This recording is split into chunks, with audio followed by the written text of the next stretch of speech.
Good morning, happy Monday, and happy day number 7. I can't believe we're already a week into this thing. If you're new here, we are going through this devotional, 100 Days of Believing Bigger. So far, it is absolutely amazing. If you don't have this book, I am posting every single day the devotional along with the journaling question on my Instagram. So if you don't follow me yet on there, you can go ahead and click the follow down below. I put the link in the comments or in the description box, I guess it's called. But we are going through every day. We are reading the devotional, talking about the journaling prompt, and just exchanging ideas, perspectives, insights, all the things. And it's been so fun, so good. I already feel like I'm just learning so much and growing so much in my faith. And it's just incredible what can happen when you just are consistent with something. And I love talking about consistency because that is what the devotional is about today. And I'm going to be reading it in real time. So I haven't read this one yet. I haven't really thought about the question. I just skimmed over it, but I thought it was such perfect timing as per usual. God is always on time. But I was actually listening to a really great sermon this morning on my walk by Pastor Michael Todd of Transformation Church. He is so good. If you've never listened to him, you can go ahead and search him on YouTube.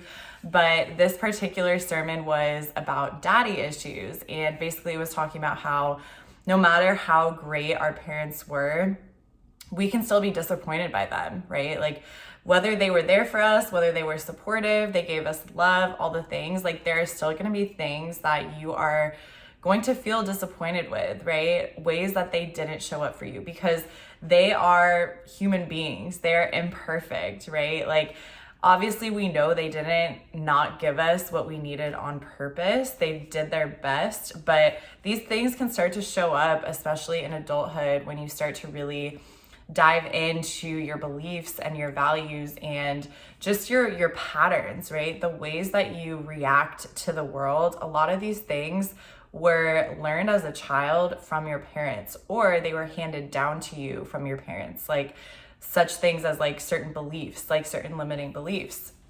So when you start to recognize that these things were given to you from your parents or from, generations down the line, it can be a little bit frustrating because it's almost like you had no choice in the matter, right? But the cool thing is you do have a choice what you're going to do with this moving forward. And I really like the theme or the, what is the word that I'm looking for? The theme, what's another word for theme? I don't know. This, I like what it's about today because of the fact that Jesus is the only consistent that we can really rely on, right? Like if we always look to our earthly parents to be consistent in all of their ways, we are going to be disappointed because they are still human beings. They are still, imperfect beings, and they're not going to always show up in the way that we expect, the way that we desire, and we can't hold that against them. And this goes for anybody in your life, any relationship, a spouse, a significant other, even your kids, right? Like if you expect them to be perfect and to be absolutely consistent, you are going to be let down. So the only consistency that we can rely on is God. So let's go ahead and dive into today.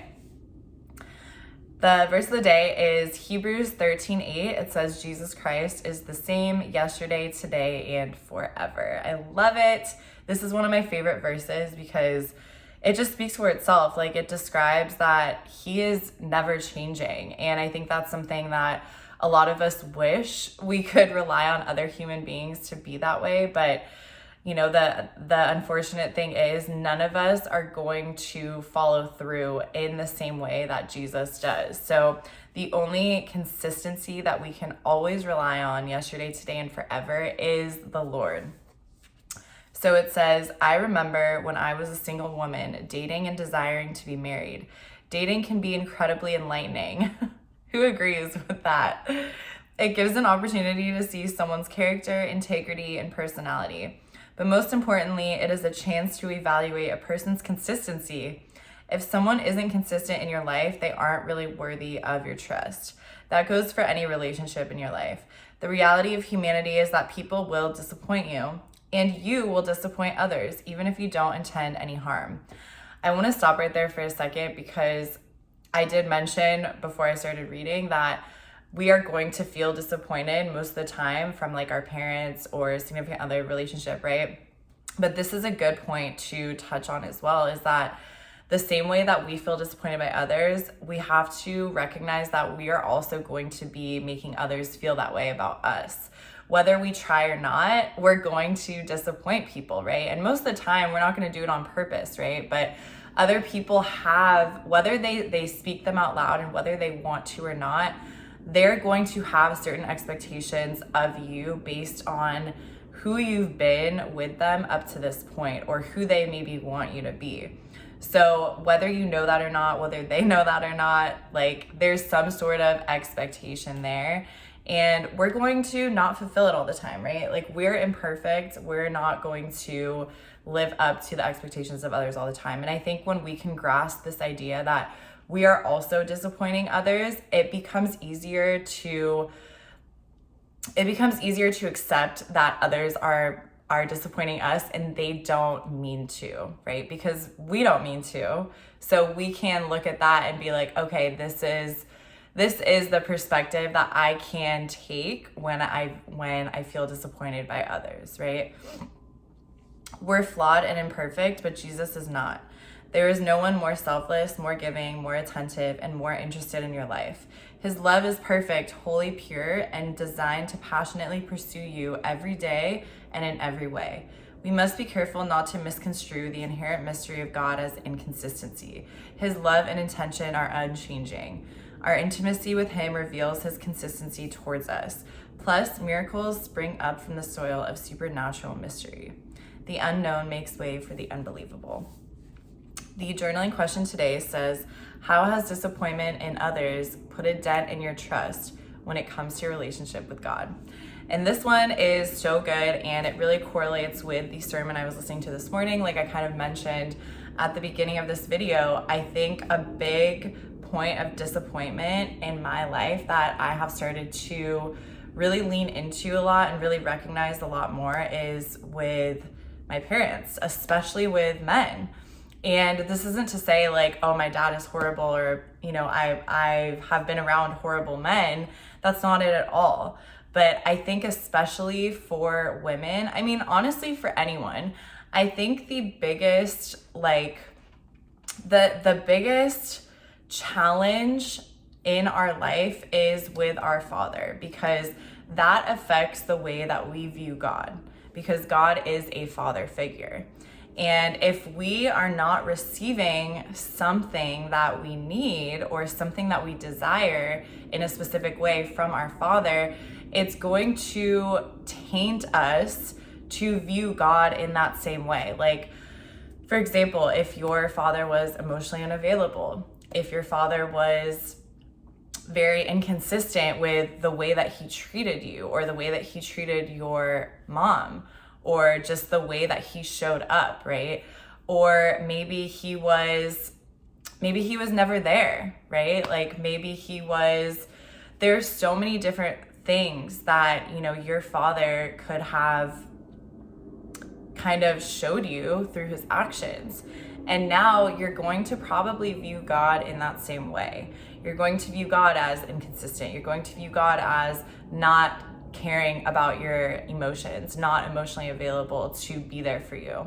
You're going to view God as someone who you don't know if he's going to be angry with you or not if you mess up. Like, you feel like he's always like mad at you, or maybe he just wants your accomplishments. He only wants you when you are accomplishing something, right? So these are all things that we could have picked up from our earthly father, that at the time, it's like they obviously weren't trying to put that on us, but over the years, we could have picked that up, and now unconsciously, we are viewing God in that same way.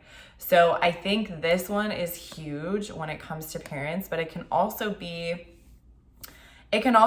like just with relationships in general. I think any type of close relationship, whether it's a friendship or an intimate relationship, these can really be affected by maybe ways that you felt disappointed in the past, or maybe you went through a really, really tough, toxic relationship, an intimate relationship, where the other person just didn't show up for you in the ways that you wanted to, or they were abusive, or they really broke you down and made you feel worthless. And all of these things can make us feel really disappointed in people, right? Because now we start to be like, oh, there's no good men out there. There's no good women out there. Like this and that, this always happens to me, right? Because this one person maybe just broke you down so much and really, really disappointed you and really hurt you.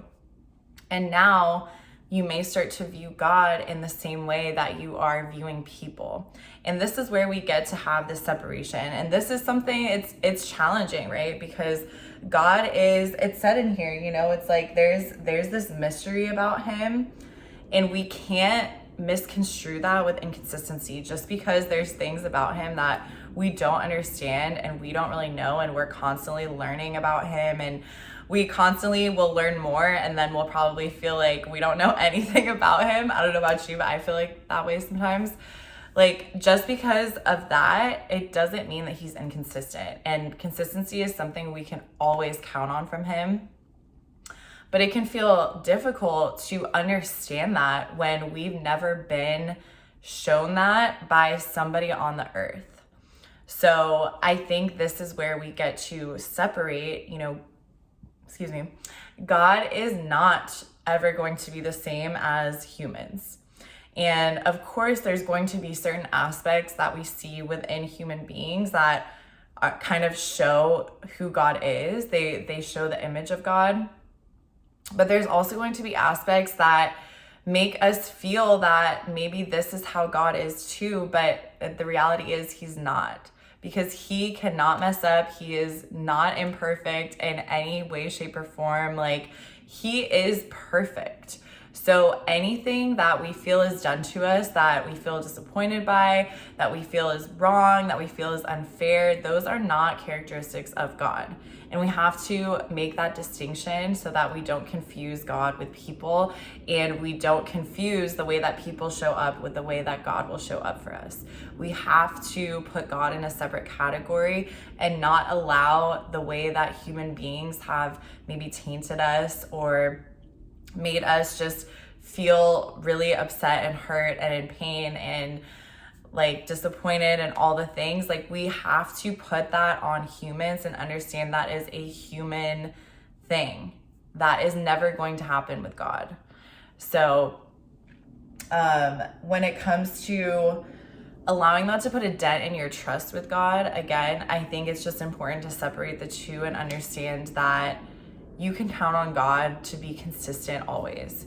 Maybe, like you have had like not the greatest experience when it comes to father figures, and maybe this is something that you really need to put a lot of time and effort and work into in order to repair that viewpoint, in order to repair that perspective and that relationship that you have with your father. And know that your earthly father is not going to be the same relationship as your heavenly father. But the more that you can repair that earthly father relationship, whether it's actually repairing the relationship or just repairing it within yourself on the way that you view it, and understanding that this person may have disappointed you, they may have not been consistent, they may have not showed up in the ways that you wanted, but understand that they were doing it because of the fact that they were damaged. I think when we can look at it that way, it gives us a lot more compassion in the subject, and it allows us to not take it so personally, not take it as this is about me and I'm unworthy, right? Because when we look at God, he tells us that we are worthy. So I think the more that you can just replace everything that you're disappointed with your earthly father or other relationship, replace that with God's truth, and replace that with knowing that God will always be consistent with everything he does, like that will help you to heal those relationships and understand that God is in his own separate category. So I hope this was helpful. I hope this was good. I would love to know just your insights on the subject matter, how you have felt maybe disappointed with a relationship in your life, whether it be your parents, whether it be a friend, a spouse, whoever, and how you feel like maybe that's affected your view of God. Let's end with a prayer. Lord, forgive me for viewing you through a faulty lens. Help me to permanently release the frustration of past letdowns from others. Teach me to trust you no matter what others say or do. Amen. And again, this is just touching on releasing that frustration, that anger, that resentment towards anyone who has hurt you or disappointed you in the past. And knowing that by you remaining frustrated and hurt, it's only holding you in bondage to that relationship, right? So the sooner you can forgive and allow yourself to move forward and allow that relationship not to affect the way you view relationships from now on, the sooner you're going to break out of that bondage. Because like holding on to that anger, resentment, hurt, pain is just keeping us in bondage, and it's going to taint the rest of your relationships while you're here on earth, and most likely your relationship with God.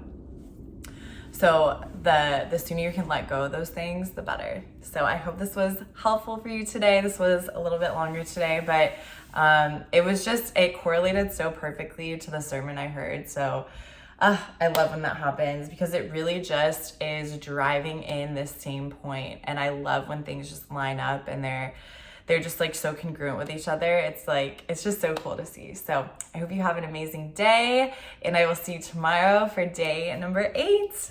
Bye.